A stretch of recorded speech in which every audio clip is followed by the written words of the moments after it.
الخير.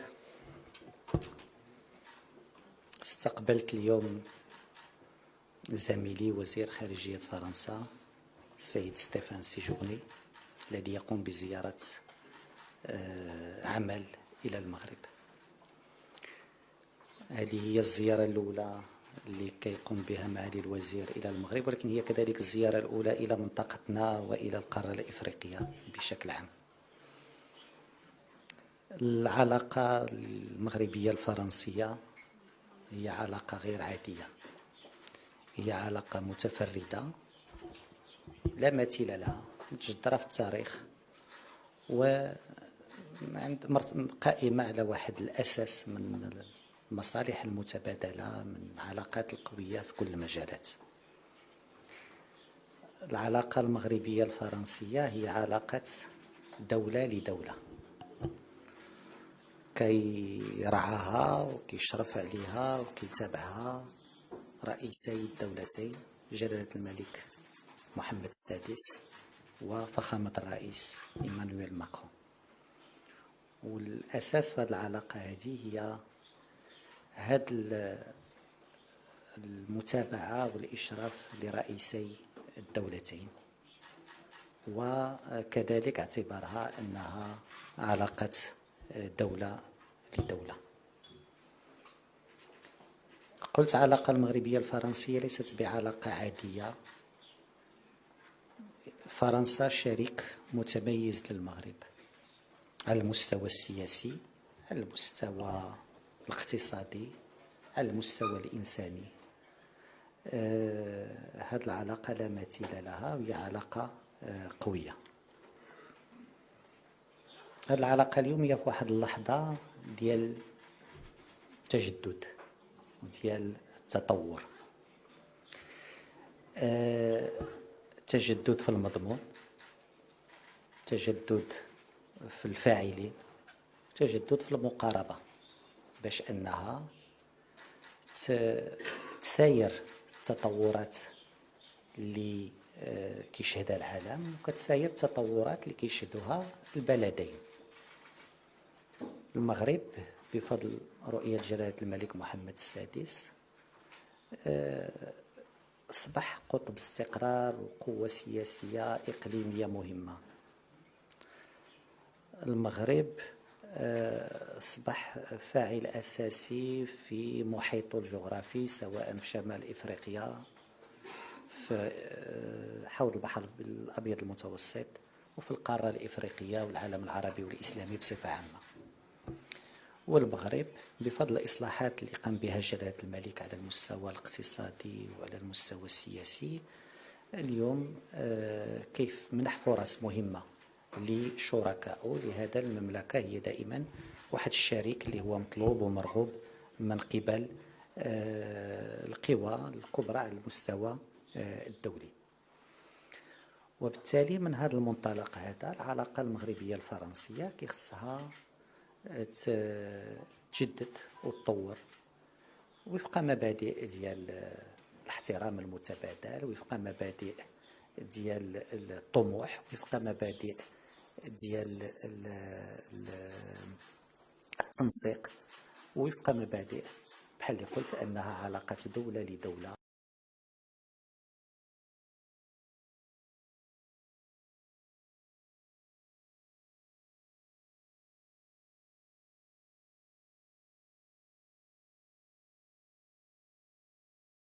مهمة لمجيء كيفية التحضير لهذه الاستحقاقات، وتم التأكيد على أهمية التحضير الجيد لهذه الاستحقاقات هذه. الدرجة الأولى من خلال دعم الزيارات القطاعية المتبادلة، وكاين مجموعة من الزيارات الوزارية اللي غتكون في الأسابيع المقبلة، والبحث على اتفاقيات أو لا إعلانات أو لا مبادرات اللي يمكن لها تعزز هذه العلاقة وتخلي الاستحقاقات المقبلة تكون نقطة تحول مهمة في العلاقة الثنائية. تحدثنا كذلك حول القضايا الإقليمية، وكيفاش أن المغرب وفرنسا يمكن لهم يشتغلوا حول مجموعة من القضايا، سواء في الشرق الأوسط تحدثنا على آثار الاعتداء الإسرائيلي على غزة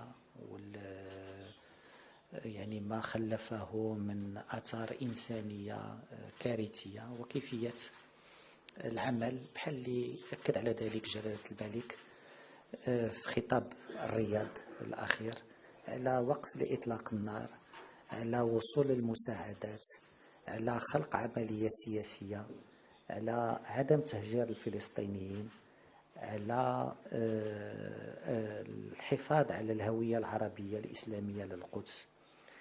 احنا على أعتاب شهر رمضان والوضع كيكون متوتر في هذا الشهر، والمغرب يحذر من كل الممارسات، من كل القرارات اللي يمكن لها تزيد التوتر حول المسجد الأقصى وفي مدينة القدس خلال هذه الفترة، واللي تنضاف إلى الواقع المأساوي الخطير اللي كاين في غزة. وتحدثنا كذلك كيفية العمل بشكل منسق في القارة الإفريقية وفي منطقة الساحل، باعتبارنا شريكين عندهم مصالح يعني متقاربة في هذه المناطق، وبأننا يمكننا نشتغلوا كشريكين. إذا بحال اللي قلت هذه الزيارة كتأتي في إطار هذه الرغبة القوية لدى جلالة الملك وفخامة الرئيس باش أن الشراكة المغربية الفرنسية تنطلق على أسس قوية، تجدد بشكل مستمر مع الحفاظ على ذاك الأساس القوي التاريخي والإنساني اللي عندها، وبالاستفادة من المكتسبات اللي عند هذه الشراكة منذ عقود، ولكن كذلك كيفية تكييفها مع الواقع الجديد، الواقع الوطني، الواقع الإقليمي، والواقع الدولي. إذا فهي زيارة بحال اللي قلت مهمة، وغتفتح المجال للتحضير للاستحقاقات المقبلة، واللي غادي تكون كذلك استحقاقات اللي يمكن تشكل واحد الأهمية خاصة بالنسبة للعلاقة. شكرا. Merci beaucoup, mesdames et messieurs. Mon homologue, M. Nasser Bourita, vient de le dire. L'échange que nous avons eu et nous venons d'avoir était très riche, et je veux le dire ici, cet échange était empreint d'amitié, d'estime, mais également d'une grande forme de sincérité entre nous. Nous nous sommes beaucoup parlé, beaucoup écouté, également entendu, je peux le dire. Et donc, Monsieur le Ministre, mes premiers mots seront donc pour vous. D'abord pour vivement vous remercier de cet accueil extrêmement chaleureux que vous m'avez réservé ici. Je veux travailler avec vous en m'appuyant sur cette relation personnelle, peut-être une relation nouvelle de confiance entre les deux ministres des Affaires étrangères de nos deux pays. J'effectue aujourd'hui donc ma première visite officielle, vous l'avez rappelé, au Maghreb, en tant que ministre de l'Europe et des Affaires étrangères. Et j'ai choisi le Maroc. Il y a entre la France et le Maroc, entre les Français et les Marocains, un lien exceptionnel. Et le président de la République veut que ce lien reste unique et qu'il s'approfondisse encore dans les prochains mois. Il m'a donc demandé d'y travailler. Il m'a donc demandé de renouveler ce lien avec vous, et nous allons commencer. Le renforcement de cette mission concernera d'ailleurs tous les domaines. J'ai demandé d'ailleurs à la ministre de la Culture, vous aviez évoqué un certain nombre de déplacements ministériels, au ministre de l'Économie, Madame Rachida Dati, Monsieur le maire, de venir ici dans les semaines à venir. Et dans ce même esprit, nous serons très heureux d'accueillir en France également des ministres marocains dans les prochains mois, dans ce souci de partage, en tout cas, de cette nouvelle feuille de route. Pour renouveler ce lien, notre feuille de route, justement, elle est claire et ambitieuse. Notre projet doit être à la mesure des nouveaux défis du siècle. Nous serons plus capables ensemble que séparément, avec le respect, avec transparence et avec une forme de fidélité collective. Nous nous sommes attelés ce matin à ce travail et ces derniers mois, les diplomates de nos deux pays ont beaucoup échangé sur une grande diversité de sujets. Sur tous ces sujets, notre proximité est naturelle et nos intérêts sont également très convergents. Et je voudrais peut-être insister sur quelques points ici en conférence de presse avec vous pour rendre un peu plus tangible cet exercice qui a été entrepris. Notre objectif, peut-être d'abord, nous voulons construire dans le cadre du partenariat qui unira nos deux pays pour les 30 prochaines années. Le Maroc a profondément changé. Je suis impressionné par les réformes engagées et les projets conduits à l'initiative de Sa Majesté le Roi, qui place le développement humain au cœur du modèle de développement porté par le Maroc. La France aussi, en quelque sorte, Monsieur le Ministre, a changé. Et nous devons regarder nos défis avec beaucoup de lucidité. Nous devons reprendre et répondre aux attentes de notre jeunesse, qui a un point peut-être de convergence entre nous, transformer notre économie pour la tourner absolument vers l'avenir, dans un monde qui change vite et un monde de plus en plus violent. Vous avez évoqué un certain nombre de crises, et les défis sont immenses, qu'ils soient d'ailleurs technologiques, environnementaux ou même sécuritaires pour nos deux pays. Nous aborderons ces réalités avec ambition et notre source sera ce lien ancien, exceptionnel, singulier. Il nous a permis de traverser déjà tant de défis hier et aujourd'hui. Alors notre partenariat sera un partenariat d'avant-garde pour demain avec le Maroc dans le domaine des énergies renouvelables, en matière de formation ou dans le développement de nouveaux écosystèmes industriels innovants et bien d'autres encore.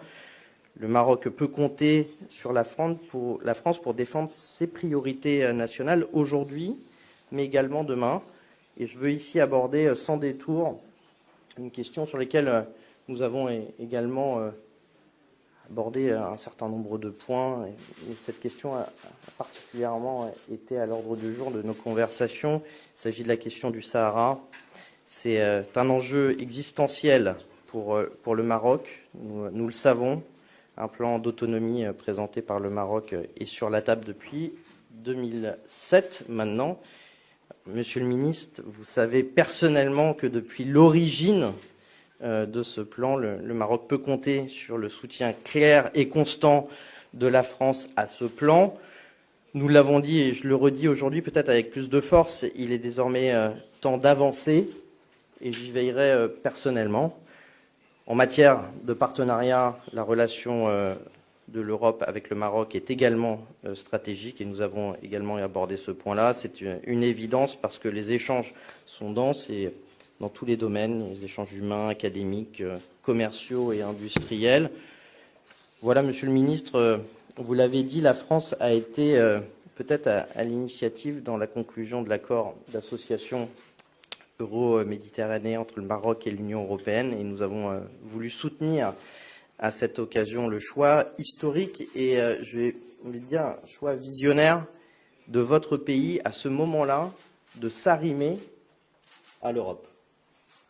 De même, la France continuera de se mobiliser pour préserver et approfondir ce partenariat. J'y veillerai également personnellement, fort de mon expérience aussi et de mon engagement, vous le savez, au niveau européen.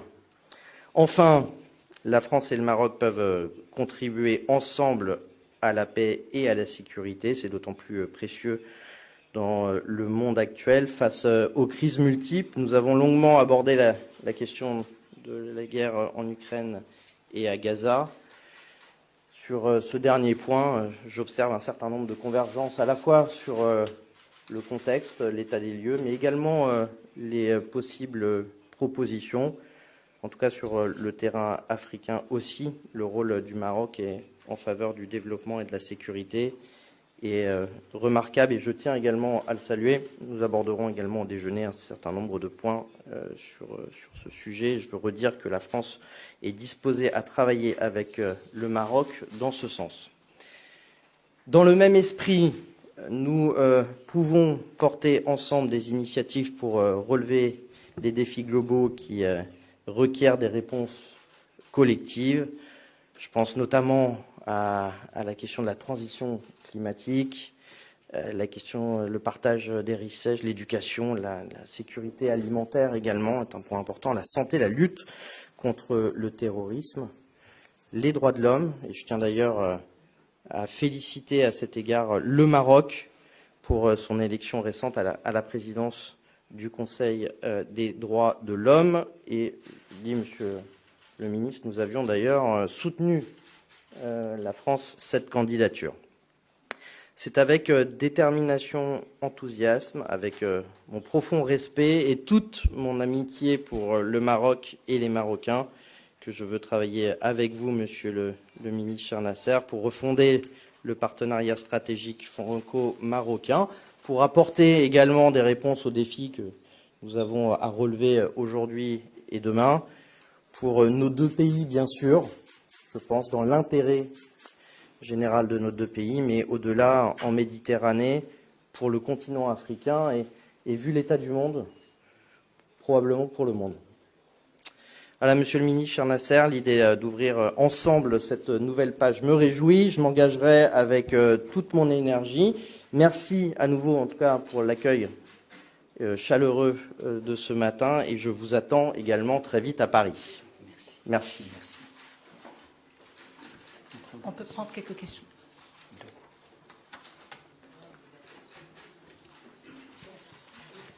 Bonjour, Delphine Truitou de l'AFP. Merci de prendre ma question. Je voudrais revenir sur le Sahara occidental. Vous avez dit que vous avez évoqué longuement cette question. Vous avez rappelé la position de la France et du soutien clair et constant de la France au plan d'autonomie. Et vous avez également évoqué le fait que vous souhaitiez avancer. Concrètement, qu'est-ce que ça veut dire? Est-ce que la France est prête à faire un geste en ce sens? Et quel geste cela pourrait prendre, quelle forme cela pourrait prendre cette avancée sur ce dossier? Merci de votre question. Ça me permet comme ça de préciser. On prend les deux questions. On prend les deux questions. Oui, comme Très ça, bien. Une deuxième question. Comme ça, on sait à quoi. Parfait. Je souhaiterais poser une question à Monsieur le ministre Bourita. Vous avez donc affirmé que vous avez abordé beaucoup de sujets avec Monsieur Séjourné.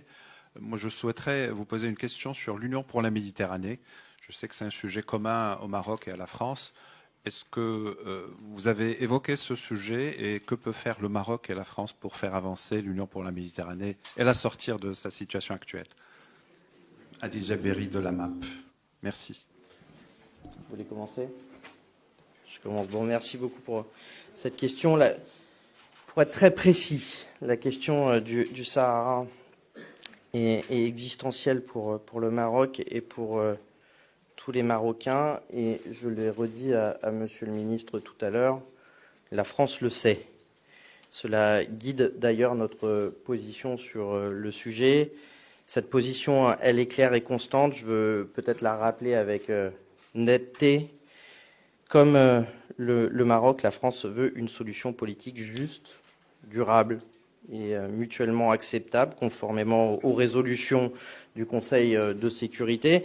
Nous avons été le premier, je l'ai rappelé dans mon propos introductif, pays à soutenir le plan proposé par le Maroc en 2007. Dans la continuité logique de cet engagement, je le redis ici, il est temps d'avancer. Alors, pour justement répondre à votre question sur l'avancement. Avancer, c'est peut-être tout d'abord en vue d'une solution pragmatique, réaliste, durable et fondée sur le compromis. Pour cela, nous soutenons les efforts de l'envoyé personnel du secrétaire général des Nations Unies en vue de la reprise des tables rondes et nous appelons toutes les parties concernées à s'y engager de bonne foi.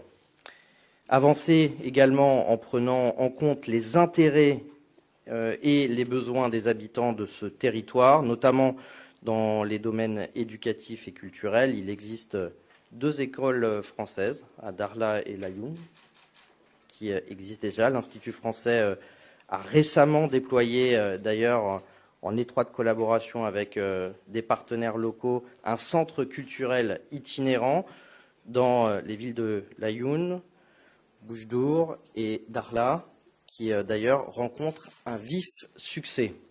Avancer enfin, peut-être, c'est pour favoriser le développement économique et social de ces régions. Le Maroc a beaucoup investi dans des projets de développement au bénéfice des populations locales, c'est un fait.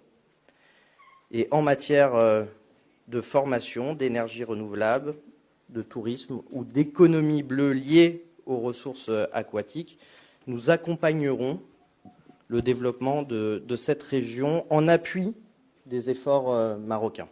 Voilà la position aujourd'hui de la France et voilà notre position sur le Sahara. Par rapport à la question sur l'Union pour la Méditerranée, 4 éléments de réponse. Le premier, c'est que, vous l'avez évoqué, le Maroc et la France ont joué un rôle important dans ce projet. C'est la France qui a été à l'initiation de l'UPM comme héritière du processus de Barcelone, en 2008 déjà. Et la France a également essayé de dynamiser ce processus par la suite. Le Maroc a incarné l'Union pour la Méditerranée à travers ses 2 secrétaires généraux successifs. Et le Maroc aujourd'hui est le seul pays du Sud qui contribue financièrement au budget de l'Union pour la Méditerranée. Sans oublier que le Maroc est le pays qui a présenté le plus de projets, une quarantaine de projets pour être labellisé Union pour la Méditerranée. Et donc, la France et le Maroc ont une responsabilité et ont une légitimité pour évoquer ce sujet et pour essayer de renforcer ce processus. Deuxième élément, oui, aujourd'hui, il y a un problème au sein de l'Union pour la Méditerranée. Le problème pour nous n'est pas institutionnel.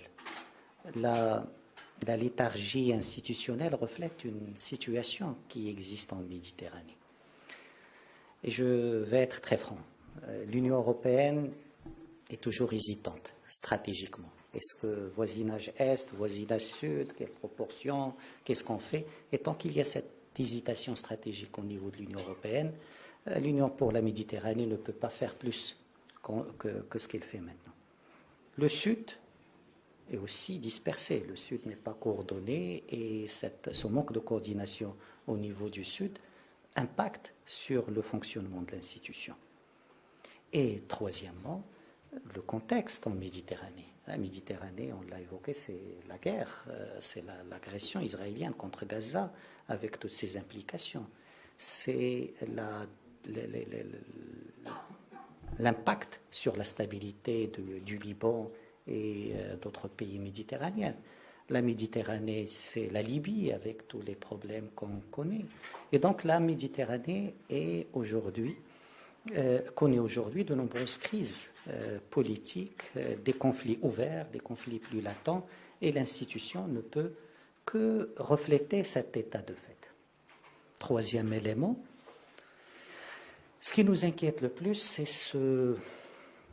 cette géopolitique de la peur qui aujourd'hui prime en Méditerranée. C'est cette géopolitique du rejet qui s'installe confortablement en Méditerranée. Il a commencé par les questions migratoires et on a vu toute la pression, toutes les politiques pour simplifier tout ce qui vient du sud de la Méditerranée est problématique. Et là, on le voit, ce qui est encore plus dangereux, c'est ces relents protectionnistes. Là, on le voit également, on était dans les humains, maintenant dans les marchandises, tout ce qui vient du sud est problématique. Et parfois même avec des raccourcis dangereux. Si je prends le problème de l'agriculture, qui est aujourd'hui posé sur la table, On s'attaque aux produits agricoles venant du Sud, mais on oublie deux choses. On oublie que si je prends juste l'agriculture, l'Union européenne fait un excédent avec le Maroc de près de 600 millions d'euros. Et c'est l'Union européenne qui exporte plus vers le Maroc de produits agricoles, céréales et autres. Et donc aujourd'hui, mettre la pression sur les produits du Sud n'est pas juste. Le libre-échange lui-même, c'était une initiative européenne, M. le ministre l'a rappelé, l'accord d'association, et aujourd'hui l'Union européenne fait un excédent de 10 milliards d'euros avec le Maroc. Et donc il faut rappeler ces chiffres pour dire que le libre-échange ne peut pas être à la carte, mais qu'il y a des donnes. Et il y a une autre chose qu'il faut clarifier, c'est qu'aujourd'hui on nous présente l'Union européenne comme une sorte de passoire où tout rentre sans problème. Or, on a négocié des quotas, on a négocié des normes phytosanitaires, et donc l'Union européenne a été très tatillonne dans les conditions, et aujourd'hui, on fait des raccourcis pour poser un problème plus de perception politique que de problèmes commerciaux. Pour terminer, bien sûr, le Maroc et la France doivent aujourd'hui travailler ensemble pour faire renaître cette union pour la Méditerranée. On doit choisir, et pour nous, ce n'est pas le moment des bilans, c'est les moments de choix. Est-ce qu'on veut une union pour la Méditerranée politique ou est-ce qu'on la veut technique? Mais on ne peut pas rester dans cette hésitation. Si on a l'union pour la Méditerranée, pourquoi on va discuter de la Libye ailleurs? Pourquoi on doit discuter du Moyen-Orient ailleurs? Il y a suffisamment de crises en Méditerranée, mais aucune crise n'est posée dans le tour de table méditerranéen. La même chose, et il faut que le Sud assume, si on veut l'appropriation, il faut qu'on l'assume par la contribution financière. Il faut qu'on sorte de cette mainmise de la Commission européenne sur le travail de l'Union pour la Méditerranée. Il faut que les gouvernements aient le leadership et le pilotage du processus de l'Union pour la Méditerranée. Sinon, on restera dans cette hésitation, une Méditerranée des projets qui est peut-être pertinente, mais qui marche sur un pied. Où est le pied politique qui était à la base du processus de Barcelone? Ou on va rester dans une machine technique déconnectée des réalités de la Méditerranée, une sorte de bulle institutionnelle qui traite de sujets qui n'ont rien à voir avec les enjeux réels de la Méditerranée. Et je pense, comme je l'ai dit au début, le Maroc et la France ont la légitimité, ont la connaissance, ont la responsabilité pour être au devant de cette réflexion sur le renouveau de l'Union pour la Méditerranée. Merci.